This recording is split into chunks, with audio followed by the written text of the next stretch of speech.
কাছে আসুন। আসসালামু আলাইকুম, ডাক্তার আব্দুল ভাই বলছিলাম, অর্থোপেডিক, আর্থ্রোস্কোপিক এবং ট্রমা সার্জন।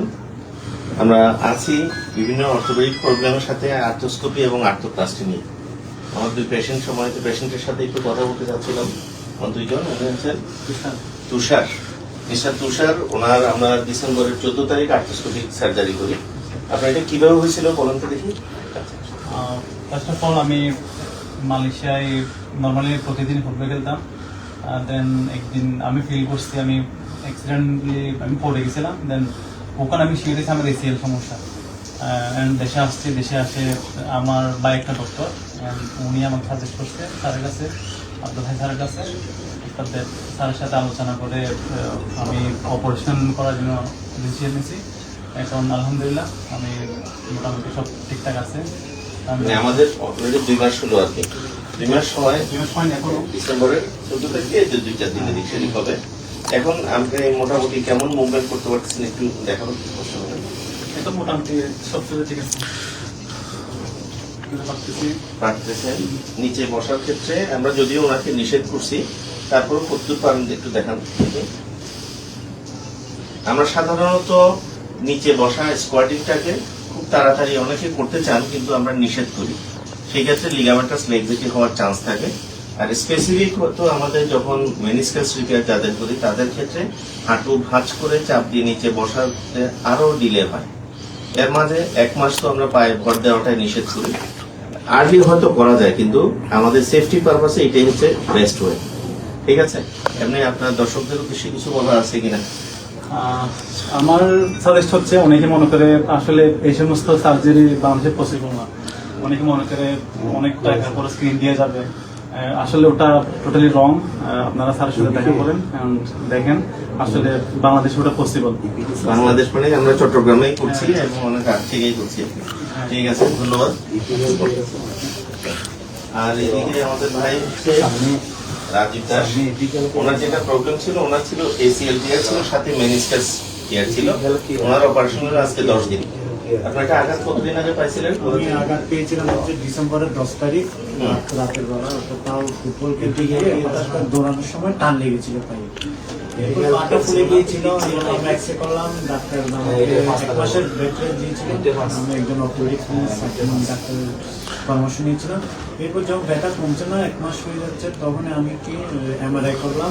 এমআরআই করার পর যখন আমার এসিএল টিয়ার আসছে, তখন আমাকে একজন আমার বড় ভাই সাজেস্ট করলেন।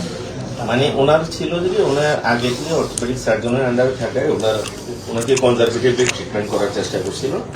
রেস্ট এবং অন্যান্য যে জিনিসটা, রেস্ট, ইমোবিলাইজেশন, অনেক সময় প্লাস্টারও দেওয়া হয়। আমরা অনেক সময় একুট কেসে আমরা 3 সপ্তাহের জন্য আমরা একটু রেস্টের কথা বলি। রেস্ট নেওয়ার পরে এক্সারসাইজ করে একটু ফ্রি হলে তারপরে সার্জারি করাটা বেটার। অনেক সময় সাথে সাথে করা যায়, কিন্তু আমাদের বইপত্রের কথা এবং বিভিন্ন আমাদের ইন্টারন্যাশনাল যে সেমিনারগুলিতে আমরা ইউজুয়ালি একটু দেরিতে করতে চাই। সেক্ষেত্রে অনেক ধরনের ঝামেলা থেকে বেঁচে যাওয়া যায়। তো আলটিমেটলি ওনার যে প্রবলেম ছিল, মেনিসকাস টিয়ার ছিল। মেনিসকাস টিয়ারের জন্য ওনার ব্যথা হতো, আর এসিএল এর জন্য ফ্লেক্সিবিলিটি ছিল। আমরা 10 দিন আগে ওনার অপারেশন করি।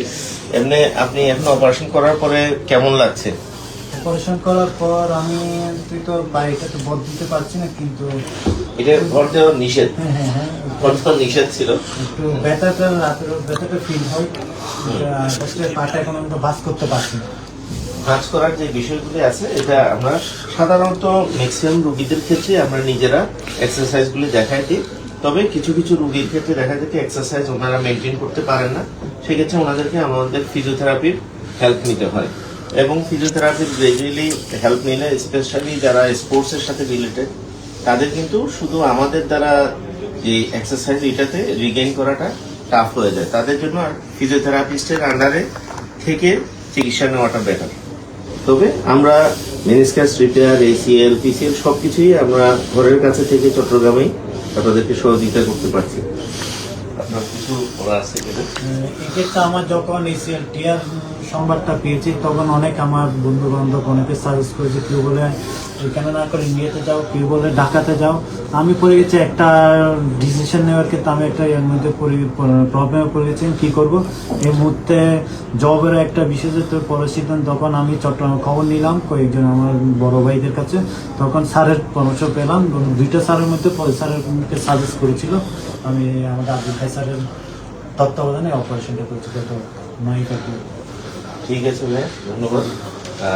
চেষ্টা করবেন দুইজনে ব্যায়ামগুলি যা আছে নিয়ম কানুনগুলি ফলো করা, তাহলে আমরা সুস্থ স্বাভাবিক জীবনে যেতে পারবো। কারণ অপারেশন করাটা হচ্ছে চিকিৎসার শুরু, শেষ না হয়। ধন্যবাদ সবাইকে।